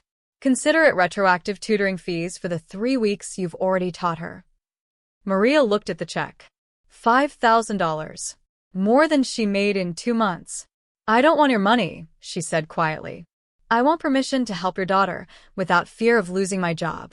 I want you to understand that she's not broken or weak. She's differently wired. I want you to stop seeing her learning style as a deficiency and start seeing it as a gift." "Done." Leon put away the checkbook. "What else?" "I want her enrolled in a school that understands neurodiversity. Lincoln Prep is excellent for traditional learners, but Ava needs specialized support. I'll research options, and I want you to tell her you're proud of her. Not proud that she scored well on a test, but proud of who she is, exactly as she is." Leon's expression cracked, just slightly. "That's harder than it sounds." "I know," Maria said. "But she needs to hear it. She needs to know that her father loves her for herself, not for who he wishes she would be." They stood in the small apartment, the Mafia Don and the housekeeper, separated by wealth and power but connected by their care for one girl who taught them both that different didn't mean less. "I'll tell her," Leon said finally. "Tonight." As he turned to leave, Lucas stood and walked over to him. Rare, since Lucas avoided strangers. He held out 3 colored tiles. Red, blue, yellow. Leon looked at Maria questioningly. "He gave the same ones to Ava," Maria said softly. "It means he accepts you. It's his way of saying you're safe." Leon took the tiles carefully, his throat tight. Thank you, Lucas. Lucas nodded once and returned to his patterns. In the car, Leon sat with the test results in one hand and 3 colored tiles in the other, and for the first time in years, he let himself cry. Leon Marino didn't knock on his daughter's bedroom door that night. He simply opened it and stood in the doorway, test results in hand. Ava looked up from her desk, where she'd been half-heartedly attempting Dr. Preston's latest assignment. Her expression shifted from surprise to wariness. I'm trying, she said defensively. I know I've been. You scored in the 87th percentile. Leon stepped into the room. Top 8% in the state. Ava's pencil clattered to the desk. What? Your placement exam. You didn't just pass. You excelled. He handed her the results. 96th percentile in visual spatial reasoning. The counselor called it highly gifted. Ava stared at the paper, her hands trembling. But I left 7 questions blank. I thought I failed. You answered 43 correctly. Most students only attempt 35. Leon sat on the edge of her bed, and the gesture was so unusual that Ava simply stared. The report says you demonstrate exceptional narrative problem-solving abilities. That's Maria's teaching, isn't it? Ava's defenses went up immediately. Dr. Preston helped too. Ava. Stop. Leon's voice was gentle, which was somehow more shocking than anger. I went to see Maria this afternoon. I know what she did for you. And I know what I did, forbidding her to teach you, forcing you back to methods that don't work, making you feel ashamed of how your mind processes information. Dad. Let me finish. He pulled something from his pocket. 3 colored tiles. Red, blue, yellow. Lucas gave me these. Maria says they mean I'm safe. That he accepts me. Leon turned them over in his hands. I don't feel like I deserve that. I don't feel like I deserve your acceptance either. Ava had never seen her father like this. Vulnerable, uncertain, almost broken. When I was 15, Leon said slowly, I told my father I wanted to go to culinary school. I wanted to be a chef, not a businessman. He put me in the hospital. He looked at his daughter. I've spent 30 years becoming the man he demanded I be. Strong. Uncompromising. Intolerant of weakness. And I almost did the same thing to you. You never hit me, Ava whispered. No. But I made you feel like who you are, how you think, was something to be ashamed of. Something that made our family vulnerable. Leon's voice cracked. And I was wrong. You're not weak, Ava. You're brilliant. Just not in the way I was looking for. Ava felt tears sliding down her cheeks. I'm sorry, I'm not like the other kids. The ones whose parents can brag about them. Stop. Leon crossed to her desk and picked up her notebook, flipping to a page filled with drawings. Look at this. You transformed a complex ratio problem into an entire ecosystem with predator-prey relationships and energy transfer. Most adults couldn't conceptualize mathematics this way. He set down the notebook. I don't want you to be like the other kids. I want you to be exactly who you are. Even if that means drawing pictures instead of using equations. Especially if that means drawing pictures. Because those pictures are how your mind makes sense of a complex world. Leon pulled out his phone and showed her something. I've been researching schools. There's a progressive academy in Evanston Lake Forest Alternative Learning Center. They specialize in neurodivergent students. Different learning styles, individualized education plans, teachers trained in multiple methodologies. You'd let me transfer? Ava's voice was small with hope. I'd insist on it. Lincoln Prep is excellent, but it's not designed for how you learn. He hesitated. And I've asked Maria to continue as your primary mathematics tutor. Officially. With proper compensation. Really? She refuses to take my money. A hint of Leon's usual frustration crept in. Stubborn woman. But she's agreed to 3 sessions per week, plus weekend outings if you're interested. I've also arranged for Lucas to have a scholarship to the Lake Forest summer program. Maria mentioned his therapy costs were. He stopped. Well. She didn't mention it. I did research. Ava launched herself at her father, wrapping her arms around him. Leon stiffened. Physical affection wasn't his strong suit, then slowly hugged her back. Thank you, Ava whispered. Thank you for seeing me. I should have seen you all along. They stayed like that for a moment, father and daughter, beginning to bridge a gap that had grown wider than either realized. One condition, Leon said, pulling back. You visit your old man sometimes and teach him your methods. I have a business degree, but I think in patterns and systems more than numbers. Maybe your way would work for me too. Ava smiled through tears. Deal. 3 months later, on a Saturday in February, Maria stood in Millennium Park with Lucas and Ava, watching them build elaborate tile structures in the snow. The ratio of red to blue is 2 to 3, Lucas said carefully, his speech improving with intensive therapy he could now afford. So, if we have 12 red, we need 18 blue. Exactly. Ava high-fived him. You're getting so good at ratios. Maria watched them, her heart full. Ava had thrived at Lake Forest Alternative. Her first semester report card showed straight A's and a teacher's note. Ava's visual approach to mathematics has inspired our entire curriculum redesign. More importantly, Ava smiled now. Laughed. Believed in herself. Maria, a voice called out. She turned to see Leon approaching with coffee from a nearby cart. 3 cups. He'd started joining their Saturday sessions a month ago, initially to supervise but increasingly to participate. I brought your favorite, he said, handing her a latte. And hot chocolate for the kids. You didn't have to. I know Leon watched his daughter and Lucas working together. But I wanted to. There was still awkwardness between them, employer and employee, 2 people from vastly different worlds. But there was also mutual respect and something that might become friendship given time. She asked if she could help Lucas with his math homework this week, Maria said. She wants to teach him using her methods. The student becomes the teacher, Leon smiled. She'd be good at it. She would. They stood in comfortable silence, watching the children build mathematical art in the snow. Other park visitors passed by, joggers, families, tourists, none of them knowing they were witnessing something quietly revolutionary, a Mafia boss learning to value difference over conformity, a maid reclaiming her identity as an educator, a girl discovering that her mind wasn't broken but beautifully, perfectly different. I've been thinking, Leon said, about starting a foundation for kids like Ava and Lucas. Funding for alternative learning programs, scholarships for therapy, grants for neurodiversity research. Maria looked at him, surprised. I'd want you on the board, Leon continued. Your expertise, your perspective. And before you say you're not qualified, you have more practical knowledge about how different minds learn than any credentialed expert I've met. Leon, I didn't even finish college. Which makes you perfect. You're not trapped in traditional thinking, he met her eyes. Besides, someone needs to make sure I don't turn it into another business deal. Someone who understands it's about the kids, not the tax deductions. Maria laughed despite herself. You're serious.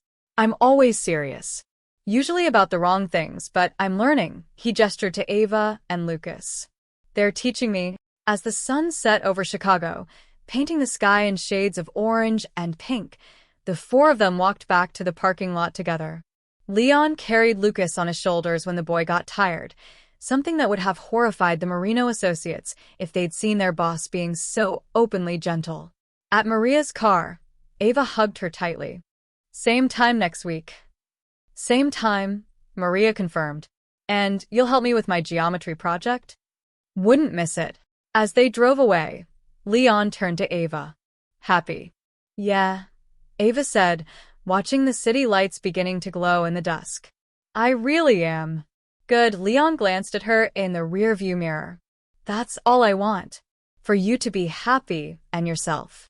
Even if myself is weird. Especially if yourself is weird, he smiled. Weird is just another word for original. And original is valuable. Back in her apartment, Maria tucked Lucas into bed and pulled out her teaching journals. She'd started keeping them again, documenting methods that worked, tracking both Ava's and Lucas's progress. She opened her laptop and stared at the email she'd drafted 3 times, an application to National Louis University's online bachelor's program in education. Tuition paid by the anonymous scholarship Leon had established specifically for her, though he'd pretended it was a competitive award. After 5 years of believing that dream was dead, Maria clicked submit. Because sometimes the universe gave you a second chance. Sometimes a broken path led to a better destination. Sometimes teaching one student reminded you of who you were always meant to be. And sometimes, just sometimes, different minds found each other in unexpected places and changed everything. In her bedroom, Ava added one final drawing to her wall, a portrait of Maria and Lucas, surrounded by mathematical symbols transformed into flowers and stars and infinite possibility. At the bottom, she wrote, "Different isn't broken. It's just a different kind of beautiful." Outside, Chicago sparkled in the winter night, full of stories yet to be told and lives yet to be transformed, one different mind at a time. The end.